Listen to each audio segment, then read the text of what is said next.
പള്ളൂരിന്റെ മണ്ണും വിണ്ണും ദേവഭൂമിയായി മാറിയ അപൂർവ നിമിഷങ്ങൾക്ക് പള്ളൂർ കൊയ്യോടൻ കോറോത്ത് ക്ഷേത്രം സാക്ഷ്യം വഹിച്ചു. ചുറ്റിലും ഹരിതാമ്പ് പടർന്ന വൃക്ഷത്തലപ്പുകൾക്കിടയിലെ വിശാലമായ തെയ്യപ്പറമ്പ് നിറയെ 40 കുട്ടിച്ചാത്തന്മാർ.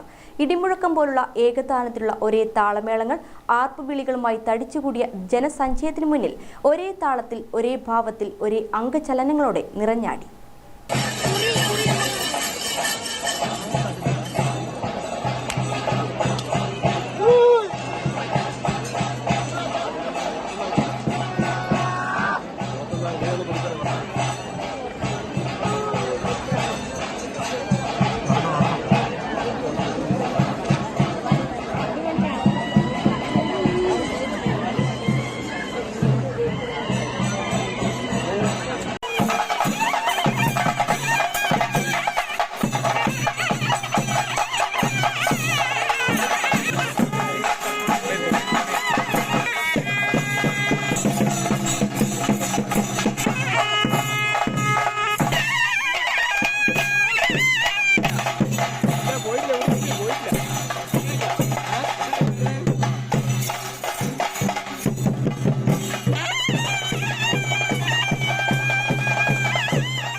സൂചി കുത്താനിടമില്ലാത്ത വിധം ആയിരങ്ങൾ കോയോടൻ കോറോത്തെ തിറമഹോത്സവം കാണാൻ ദേശവിദേശങ്ങളിൽ നിന്ന് വരെ വന്നെത്തിയിരുന്നു.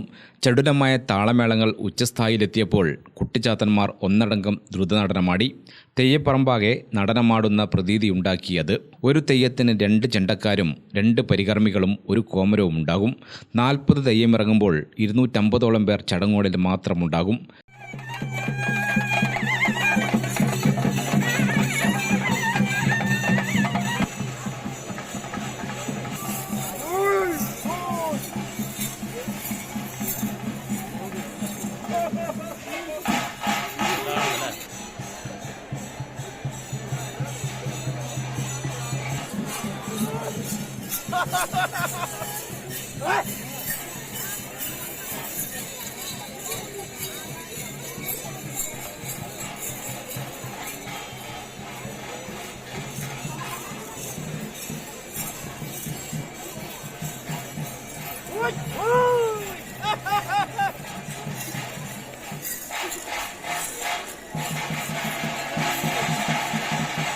ഉത്തര കേരളത്തിലെ തെയ്യക്കാവുകളിൽ ഏറ്റവും കൂടുതൽ തെയ്യങ്ങൾ ഒരുമിച്ച് കെട്ടിയാടുന്ന പള്ളൂർ കോയോടൻ കോറോത്തെ തിറയുത്സവം ഒരു നാടിൻ്റെ വികാരമാണ്.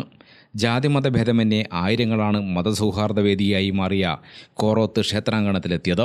തീക്കൂനയിലേക്ക് അഗ്നിപ്രവേശം നടത്തിയ 2 ഉച്ചിട്ട ബഹുതി തെയ്യങ്ങൾ കാണികളിൽ ഭക്തിയും അത്ഭുതവും പടർത്തി.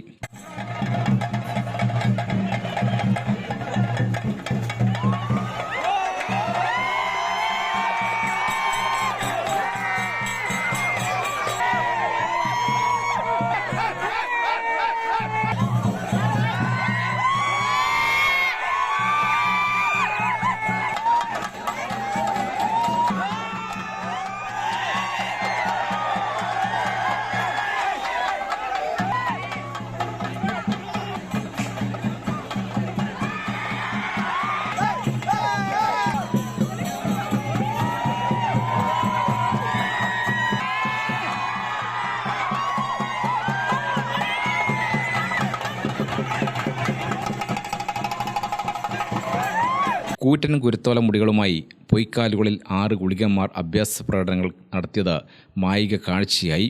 അനുഗ്രഹവർഷം ചെരിഞ്ഞ് 2 കാരണവന്മാരും 2 ചാമുണ്ടി ഖണ്ഡകർണം തെയ്യങ്ങളും കെട്ടിയാടി. സിനിമാ സീരിയൽ പ്രവർത്തകർ കഴിഞ്ഞ ദിവസം തന്നെ ഈ അപൂർവ ദൃശ്യങ്ങൾ പകർത്താനെത്തിയിരുന്നു. പതിവ് പോലെ നോവലിസ്റ്റ് എം മൂന്നിനും ഭാര്യ ശ്രീജയും തെയ്യം കാണാനെത്തി. ചലച്ചിത്ര സംവിധായകൻ പി ചന്ദ്രകുമാറും നേരത്തെ തന്നെ എത്തിയിരുന്നു. പഴശ്ശിരാജാവിൻ്റെ വിശ്വസ്തനായിരുന്ന പള്ളൂർ MN കോയോടൻ കോറോത്ത് തറവാട്ടുകാരനായിരുന്നു. ധാരാളം സൈനികരും ഈ തറവാട്ടിലുണ്ടായിരുന്നു.